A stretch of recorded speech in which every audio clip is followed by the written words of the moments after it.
My version of the story will be better.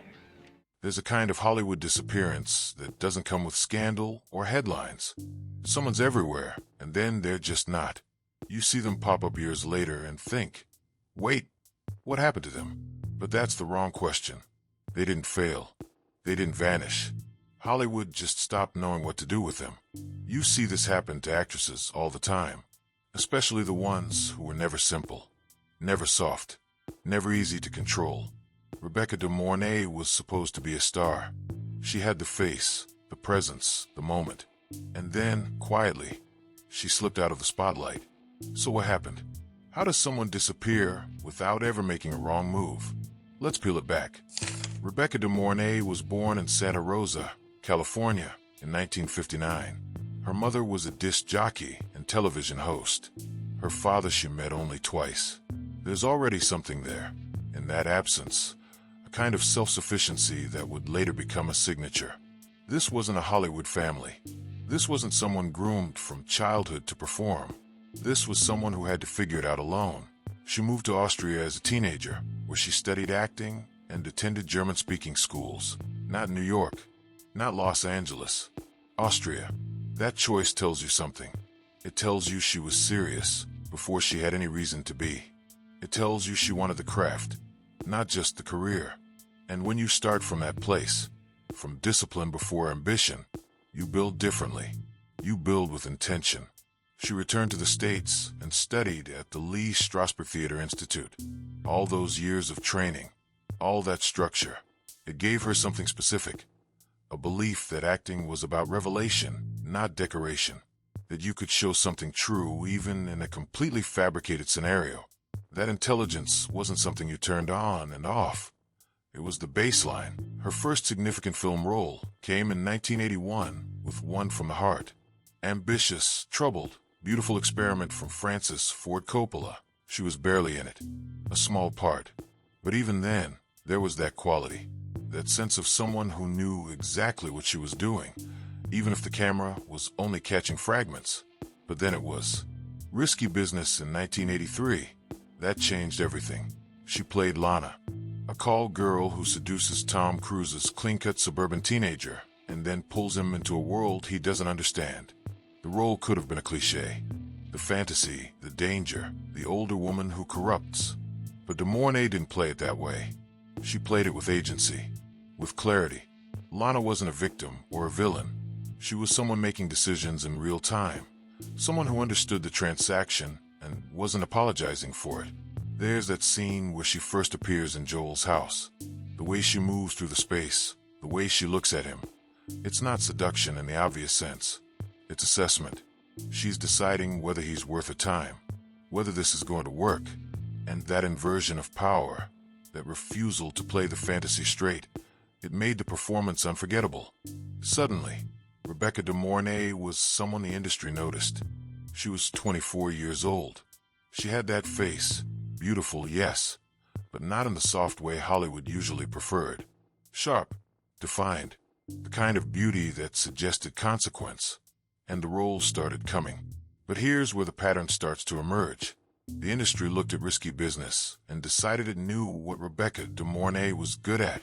It decided she was good at danger, at the woman who disrupts the normal order, at the intelligent threat. In 1985, she appeared in Slugger's Wife, a romantic comedy that didn't quite land. Then came Runaway Train in 1985, where she held her own opposite Jon Voight and Eric Roberts in a brutal, intense, almost operatic thriller. She played a railway worker caught up in the chaos. It wasn't a big role, but she made it matter. She always made it matter. By the mid-80s, the pattern was clear. She was being cast as the woman with secrets, the woman you couldn't quite trust, the woman who might save you or destroy you, and you wouldn't know which until it was too late. Also in 1985, she starred in The Trip to Bountiful on stage and received strong notices. Theater kept calling her back. It makes sense. On stage, you can't hide.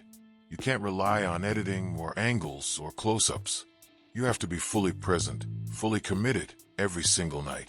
For someone trained in the method, someone who believed in the reality of the performance, theater was a kind of home. But it was 1992's The Hand That Rocks the Cradle that became her defining role in the public imagination. She played Peyton Flanders, a nanny who insinuates herself into a family with the intent to destroy it. The film was a huge commercial success. It tapped into every parental anxiety, every fear about inviting a stranger into your home. And Mornay was extraordinary in it. She didn't play Peyton as crazy. That would have been easy and ultimately boring. She played her as methodical, as someone executing a plan with precision and patience. There's that scene in the greenhouse, the way she manipulates, the way she watches. It's all control, all intelligence. And it's terrifying because it feels real, because you believe that someone could actually be this calculated, this focused. The film made over $140 million worldwide. It was a phenomenon, and you'd think that kind of success would open doors, that it would lead to more complexity, more range, more opportunity. But here's the thing about Hollywood. It doesn't see success and think, let's give this actor more varied roles. It sees success and thinks, let's repeat this exact thing until it stops working. After The Hand That Rocks the Cradle, Rebecca de Mornay became the go-to for a very specific kind of thriller. The dangerous woman, the psychotic woman, the woman who represents chaos entering an otherwise stable system. And for a while, she did those roles. She did them well, because she was incapable of doing them poorly. But they were variations on the same theme. Guilty as Sin in 1993, where she played a defense attorney manipulated by a charming, possibly murderous client. The role had potential, but the film didn't quite work. It felt like a retread, like something we'd seen before, just with different window dressing. This is not a failure story. Let me be clear about that. Rebecca de Mornay did not fail. She did not make bad choices or sabotage herself or burn bridges. She continued to work, continued to be professional, continued to bring intelligence and commitment to every role. But the industry was changing. The mid-90s were a weird time for thrillers. The erotic thriller boom of the early 90s was fading. Audiences were getting exhausted by the formula, and actors who'd been pigeonholed into that genre found themselves with fewer options. At the same time, Hollywood was falling in love with a different kind of woman on screen. The romantic comedy was exploding. Meg Ryan, Sandra Bullock, Julia Roberts, these were the faces that mattered. Women who were accessible, warm, unthreatening. Women you wanted to have coffee with, not women who made you check your locks at night.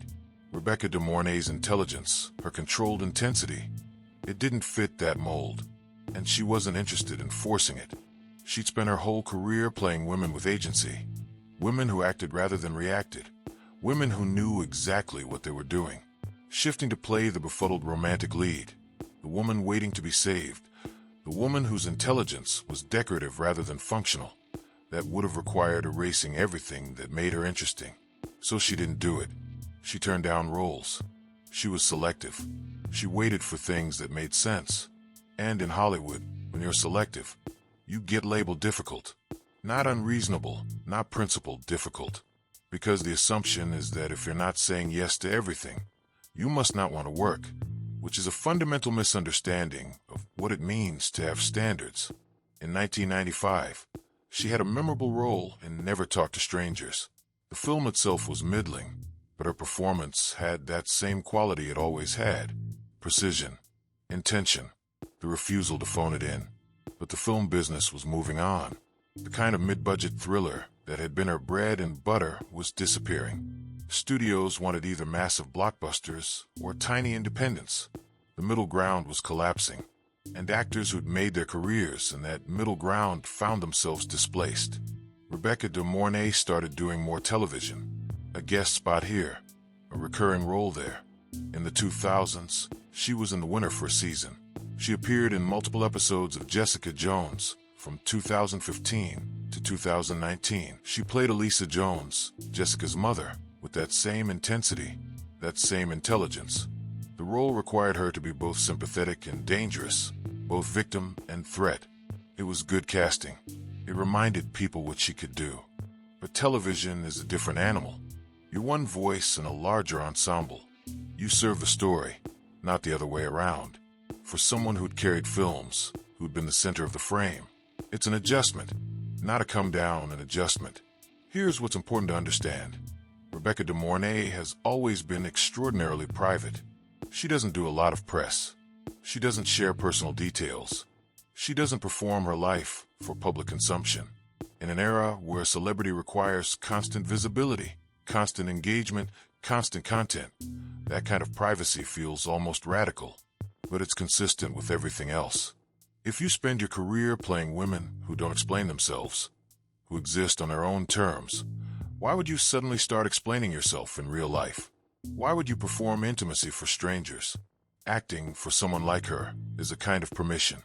Permission to be present without being known, to reveal something true without revealing yourself. You can be fully committed in the scene and completely private the moment the camera stops. That's not duplicity. That's boundaries. And maybe that's part of why the industry lost interest. Hollywood wants to sell the person as much as the performance now. It wants the Instagram feed, the relatable anecdotes, the brand. It wants actors who will promote not just their work, but their lifestyle, their opinions, their existence. And if you won't do that, you're not playing the game. Rebecca de Mornay never played that game. She showed up, did the work, and left. And in an industry that increasingly demands everything, that kind of restraint gets read as disengagement. She did theater throughout the 2000s. Regional productions, Broadway when the role was right. Theater doesn't care about your Q rating. It cares about whether you can hold the stage for 2 hours, whether you can make the same words feel alive night after night. And she could. She always could. There's a quote from an interview she did years ago. I'm paraphrasing, not repeating it exactly, but the essence was this. She said acting was about truth, not artifice. That it required you to be vulnerable in a very specific way, to let something real exist even in a fake situation, and that if you couldn't find that truth, there was no point. That philosophy, that commitment to authenticity over entertainment, it's admirable. It's also limiting, at least in terms of commercial success. Because Hollywood, for all its talk about truth and reality, mostly wants something else. It wants spectacle. It wants confirmation. It wants you to play the version of yourself it's already decided you are. Let's talk about what her work actually influenced, because it's more than you might think. Every time you see an actress play a woman who's dangerous, not because she's irrational, but because she's rational, you're seeing Rebecca de Mornay's legacy. Every time you see a female character who refuses to be the victim or the savior, who exists in that morally complex middle space, there's an echo there. Rosamund Pike in Gone Girl. That performance doesn't exist without the hand that rocks the cradle, the controlled menace, the intelligence weaponized, the refusal to be sympathetic. That's the lineage. Different film, different character, but the same understanding that danger is most effective when it's calculated.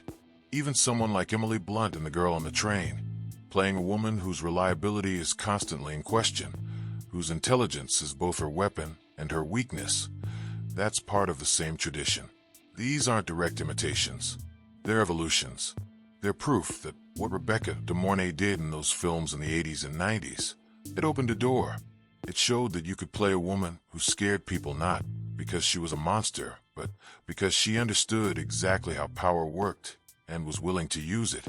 And here's the thing about influence. It's almost always invisible to the people who receive it. They don't watch Risky Business or The Hand That Rocks the Cradle and think, I want to do that. They just absorb it. It becomes part of the atmosphere, part of what's possible. In the last decade, Rebecca de Mornay has worked sporadically, a film here and there, television when the role interests her. She's not retired. She's not disappeared. She's just no longer operating on Hollywood's schedule. She's operating on her own. There's a difference between vanishing and stepping back. Vanishing implies something happened, something went wrong. Stepping back implies choice, agency, the decision that the cost of visibility outweighs the benefit. And maybe that's the most consistent thing about her career, agency. From the very beginning, from those years studying in Austria instead of hustling in LA, she's made decisions based on what felt right rather than what was strategic. Sometimes that aligned with commercial success. Sometimes it didn't, but the decision-making stayed constant. She's in her mid-60s now.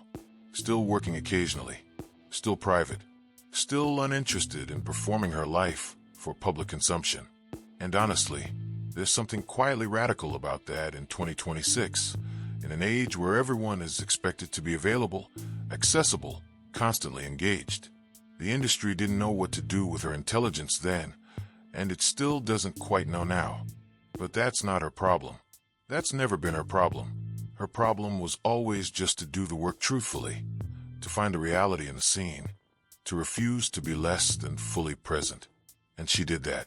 She's still doing that. Just on her own terms, at her own pace, in her own way. You know what's interesting?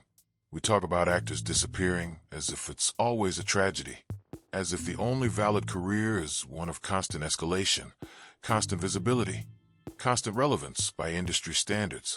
But what if disappearing is actually just misalignment? What if the actor didn't change at all, but the industry moved in a direction that no longer accommodated what they did best? Rebecca de Mornay didn't vanish. She didn't fail. She didn't fall apart or get difficult or make the wrong choices. She stayed exactly who she was. She kept doing what she'd always done, showing up, doing the work, finding the truth in the scene, and refusing to compromise on the things that mattered. The industry changed. Tastes changed. The economics of filmmaking changed. The kind of mid-budget thriller that showcased intelligent women in morally complex situations largely disappeared. And when those films disappeared, so did the roles that would have suited her. But she didn't disappear. She's still here. Still working when she wants to.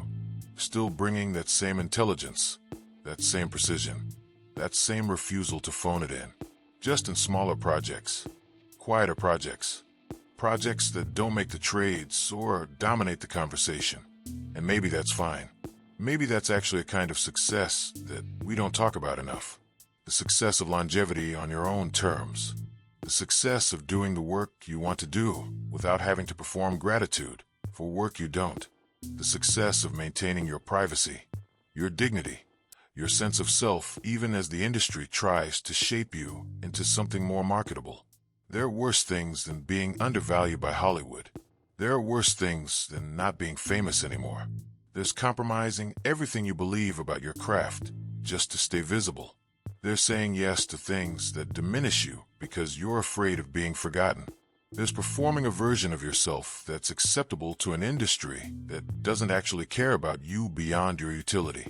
Rebecca de Mornay didn't do any of that. And for that alone, for that refusal to be anything other than exactly who she was, she deserves more credit than she's received. So here we are, talking about an actor who most people under 40 probably don't know, who younger audiences might vaguely recognize if they stumbled across the hand that rocks the cradle on streaming, who never became a household name in the way her talent suggested she might. But legacy isn't just about name recognition. It's about what you leave behind in the work. It's about whether the performances still hold up, still feel true, still reveal something about the human experience even decades later. And by that measure, Rebecca de Mornay's legacy is secure. Watch Risky Business now. Watch Lana move through that house. Watch her negotiate with Joel. Watch her decide in real time whether this boy is worth her trouble. It still works. It's still complex.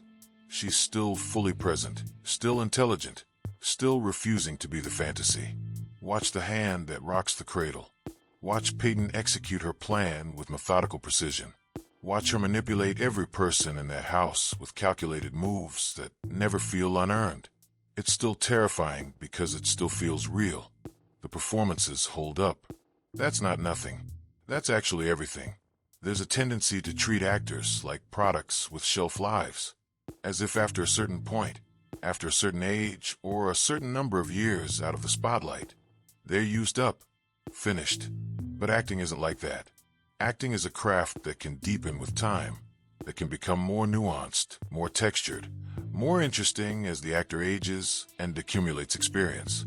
Rebecca de Mornay could walk onto a set tomorrow and deliver a performance as sharp, as present, as truthful as anything she did in the 80s or 90s. The ability doesn't disappear. The intelligence doesn't fade. The commitment doesn't waver. What changes is the industry's interest. What changes is the availability of roles.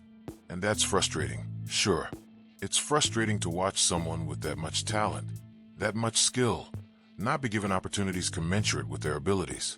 But it's also just the reality of how this business works. It's ageist, it's short-sighted, it's wasteful, but it's consistent. So what do you do if you're an actor in that position? If you're still capable but no longer in demand, you could chase it, could try to reinvent yourself, could do whatever it takes to stay relevant. Or you could just keep working on the things that interest you, at the pace that feels sustainable, without worrying about whether the industry approves. It seems like Rebecca de Mornay chose the latter. And honestly, good for her. There's dignity in that.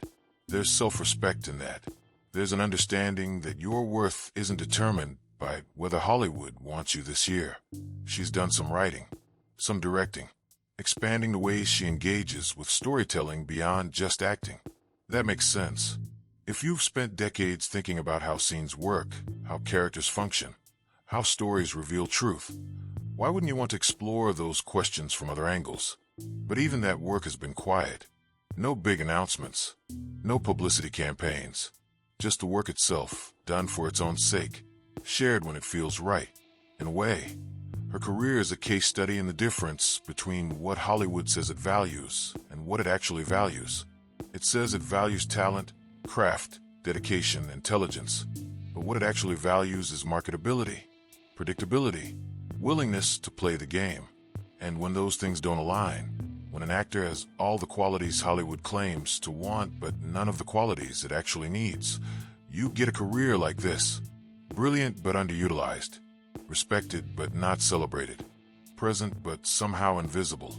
It's worth asking, what would her career have looked like if she'd started now? If she were 24 in 2024 instead of 1983? Would streaming services give her the kind of complex, intelligent roles that mid-budget thrillers used to provide? Would prestige television find a place for that particular combination of beauty and danger and intelligence? Maybe. The landscape is different now. There are more opportunities for actresses over 40, over 50, over 60. There are more shows and films interested in women who aren't just plot devices or love interests. There are more stories willing to let women be complicated, morally ambiguous, not easily categorized. But then again, the current industry has its own demands, its own requirements, its own way of limiting who gets to work and how. So maybe it would have been the same struggle, just with different parameters. What matters is this: Rebecca de Mornay did the work. She did it well. She did it honestly. And she didn't compromise the things that mattered in order to be more palatable to an industry that wasn't sure what to do with her anyway. That's not a small thing. That's actually a significant thing. Because for every actor who makes that choice, who refuses to be less than they are just to fit into a more comfortable category, it makes it slightly easier for the next person. It establishes that there's another way, that you don't have to accept every limitation the industry tries to impose. So if you're interested in watching work that's intelligent, that's precise, that's committed to finding something true even in heightened circumstances, seek out her films. Watch them with an understanding of what she was trying to do. Watch them as examples of an actor fully inhabiting a character without judgment, without distance, without condescension. Watch Risky Business for a performance that refuses to be the male fantasy it could have been. Watch The Hand That Rocks the Cradle for a villain who's terrifying because she's methodical, not because she's irrational. Watch Runaway Train for someone who brings full humanity to a role that could have been just a plot function. Watch her episodes of Jessica Jones for proof that the intelligence, the precision, commitment, none of it went away. And then maybe ask yourself why we don't see more of that now. Why actors with that particular combination of qualities, intelligence, control, complexity, so often get sidelined. Why Hollywood still struggles to know what to do with women who won't soften themselves, won't simplify themselves, won't perform a version of femininity that's more digestible. Because those questions aren't just about Rebecca de Mornay.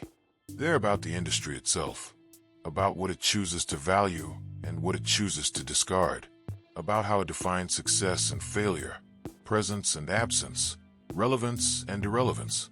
Her career is a mirror, And what it reflects isn't always comfortable, but it's true. And truth, as she's demonstrated for over 4 decades, is what matters. Even when, especially when, it's inconvenient. She didn't vanish. She's still here, still working, still bringing the same qualities to the work that she always brought. The industry just stopped looking, stopped offering, stopped making space. But that's the industry's loss, not hers. She's still doing what she's always done, showing up, finding the truth, and refusing to be anything other than exactly who she is. And in an industry built on artifice, on performance, on carefully managed images, that kind of consistency is its own quiet form of rebellion. If you found something in this that resonated, let me know in the comments. If you have favorite Rebecca de Mornay performances I didn't mention, share them. And if you want more thoughtful looks at actors whose careers took unexpected paths, subscribe. There are more stories like this. More actors who did extraordinary work and then seemed to disappear. Not because they failed, but because the industry moved on. Thanks for watching. And thanks for paying attention to work that deserves it.